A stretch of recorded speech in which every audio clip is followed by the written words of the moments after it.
The media doesn't get to tell Generation Z what socialism and capitalism is anymore because these kids are living it, and that petrifies the left, and it should.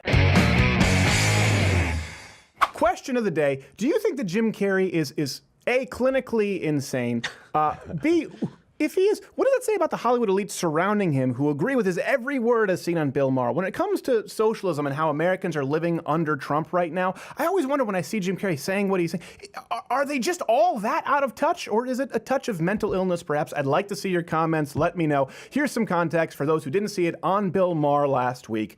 Jim Carrey claims that it's time to stop apologizing for being a socialist, and it's time to really push it. Here we go. We have to say yes to socialism, to the word and everything.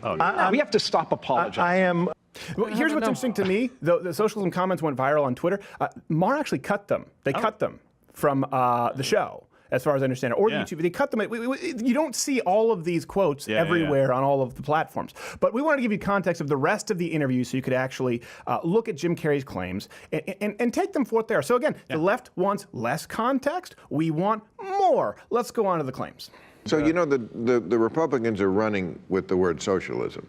They're trying to say... They're trying to scare people. Scare people. It's communism. It's Venezuela, Trump says. We're going to be living in Venezuela. What? No. We only point to Venezuela because it's the best example, well, probably of true socialism in the last millennium, but mainly because of you. You're the ones who pointed us to Venezuela. You said everyone look to Venezuela. We said, I don't think you really want to. No. Come on, look at Venezuela. We said, okay, we'll go along the Venezuelan trail with you. You praised it all along with its dictator, other familiar socialist faces. By the way, hit the notification bell because subscriptions don't mean anything, and join up at Mug Club. Look, here's the proof.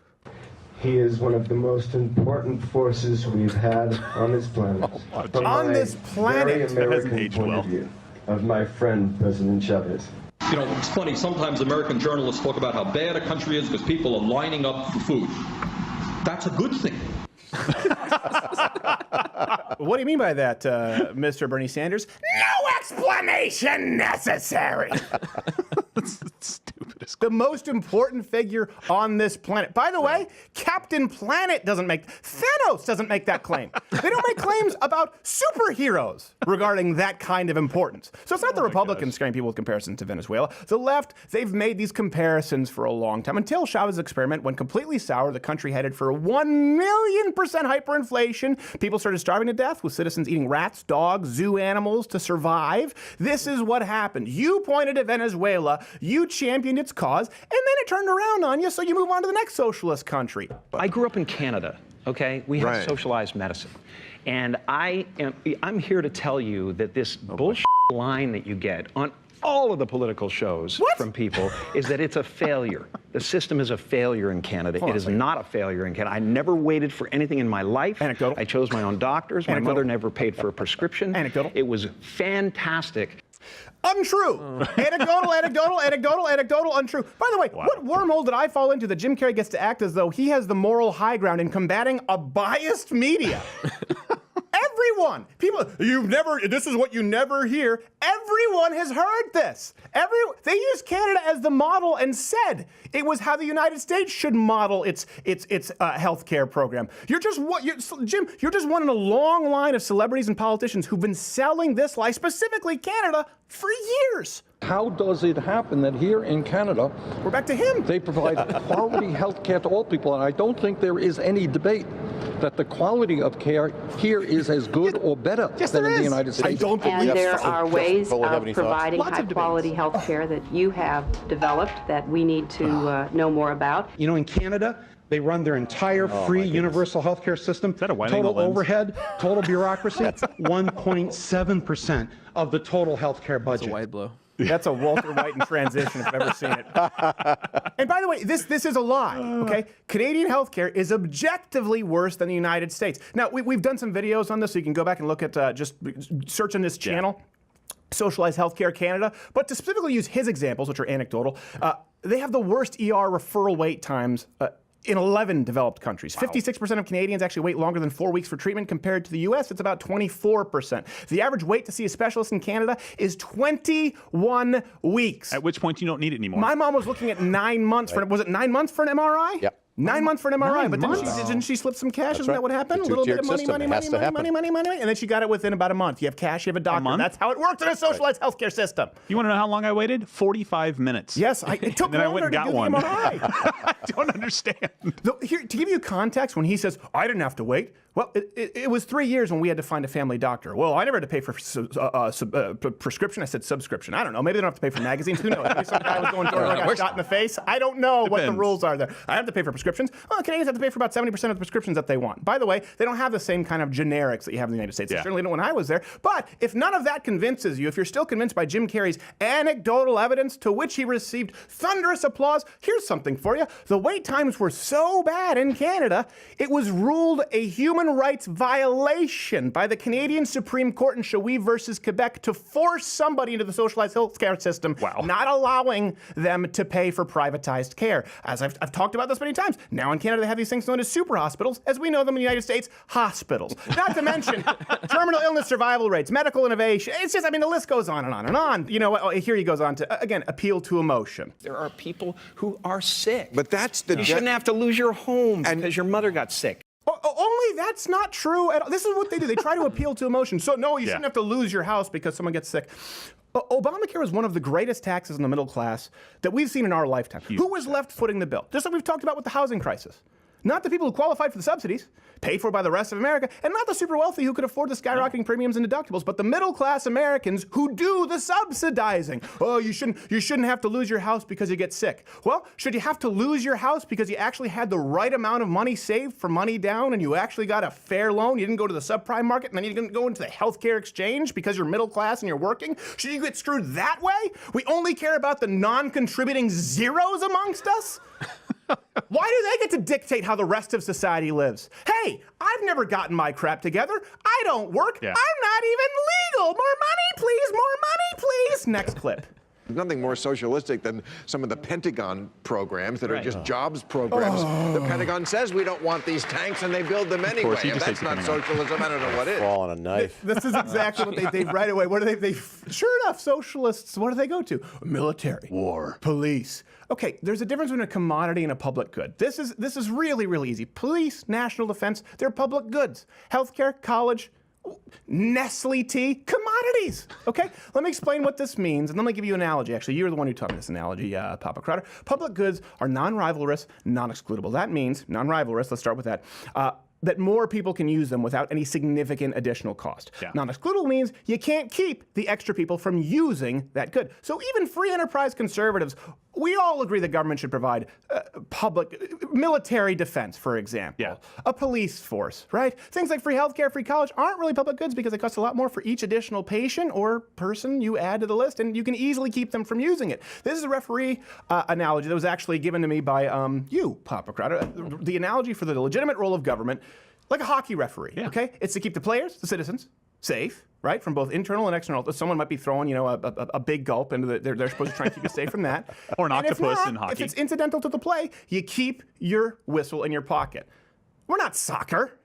Come on. That's the role of the government, to keep us safe. Okay, so what falls under the legitimate purview of government? Of course, a military. Of course, things like borders. Of course, things like enforcing laws to make sure that other people aren't hurt by law-breaking citizens. We're not saying there's no role to government. We just don't think that everything is a human right.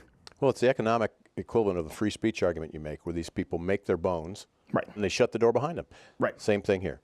Yeah. So let's go back to the first point. People should apologize for should people apologize for socialism? He's saying, people shouldn't. Yeah, you should. You should. Socialism and its cousin, who's aged slightly less gracefully, communism. They try to separate those two. You really can't if you look at them historically. Has led to insanely brutal regimes under the USSR, Mao, Castro, Chavez. Should I keep going? And all of those regimes, by the way, were initially praised by the same leftist elite and academics of America. Just like celebrities with Venezuela, you can go back and find the same elites praising Castro and Soviet Russia, Mao. Anita Dunn recently praised Mao. I think it was like 2012. Jeez. Somebody hadn't done their homework. I remember I was on a panel with, I think with Doug Schoen on Fox News. Yeah. Like, well, she wasn't praising Mao, and I'm going, oh, this guy has no idea what's about to happen. And we roll the clip of Anita Dunn praising Mao. Yeah. When it comes to long-term endorsement, the left has a monopoly on batting 100 for sucking. Yep. Okay. And, by the way, communism. We always talk about religion. Communism has led to 100 million dead over the last 100 years. Yeah. Wow. Far, far more than we're talking about even just religion. That's a lot of people. That's a lot of people. That is a lot of people, right? They pointed to Russia. Yeah, right? that didn't work. Then you see what happened. They pointed to Cuba.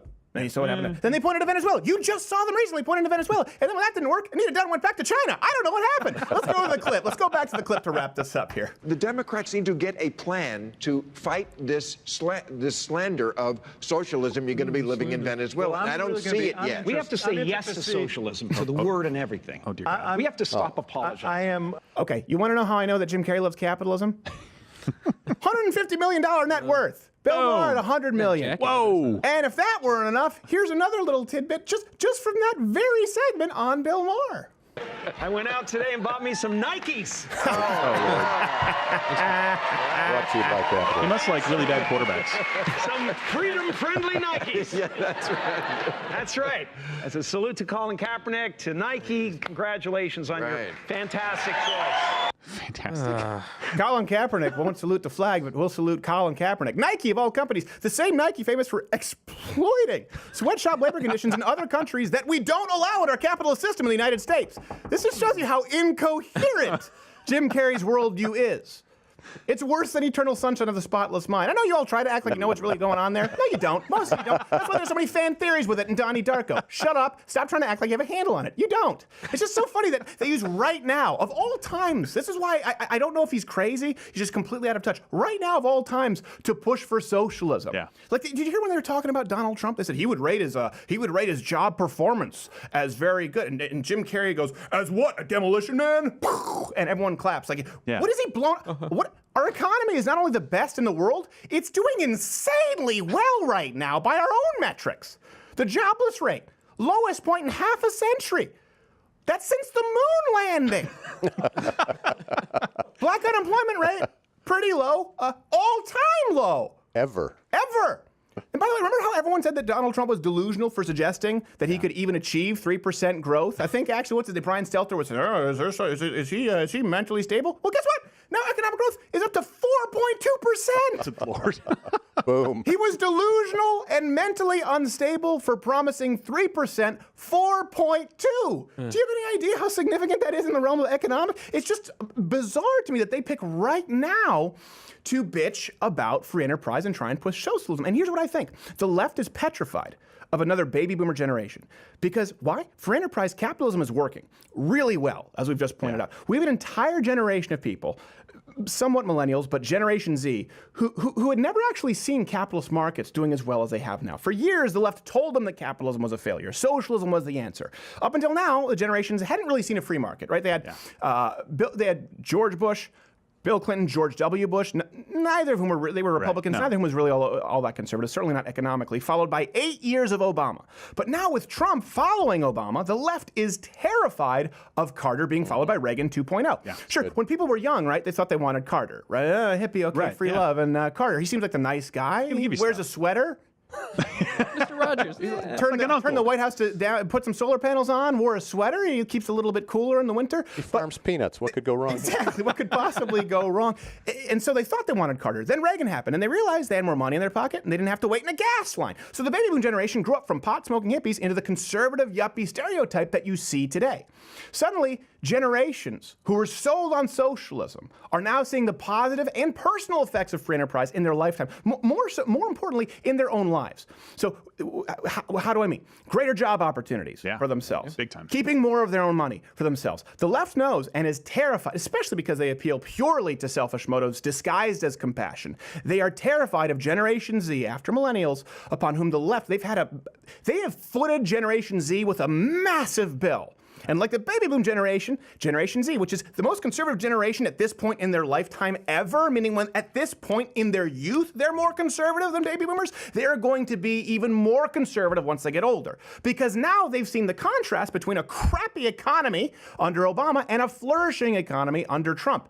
Up until this Trump boom, the media was able to sell an entire generation on the contrast of terrible, unsuccessful capitalism and compassionate, democratic socialism. That's the word we've used, right? But now the generation is living it. They're living the contrast of one of the worst job economies ever for people under 30. Inaccessibility to healthcare, even if you work for a living, particularly if you work for a living under Barack Obama. Now it's being contrasted with more money left in their paychecks, more jobs available, more free market options available than ever before, whether it's healthcare, whether it's, take your pick, more choices than ever before under President Trump. The media doesn't get to tell Generation Z what socialism and capitalism is anymore because these kids are living it, and that petrifies the left, and it should. Hey there, YouTube viewer. If you like this video, watch another one of our videos or subscribe, hit the notification bell. Those don't really mean anything anymore today in YouTube. I would say hit a like with a thumbs up, but that might be gone, or comment below, but that most likely will be censored. So bookmark the page. Of course, if you're using Google Chrome, they'll find a way to fuck with your bookmark. So just join up at louderwithcrowder.com/mugclub. That's louderwithcrowder.com/mugclub. You get a hand-etched mug, and you get access to the full daily 1-hour show, and you're not beholden to Susan Wojcicki /Clint Howard.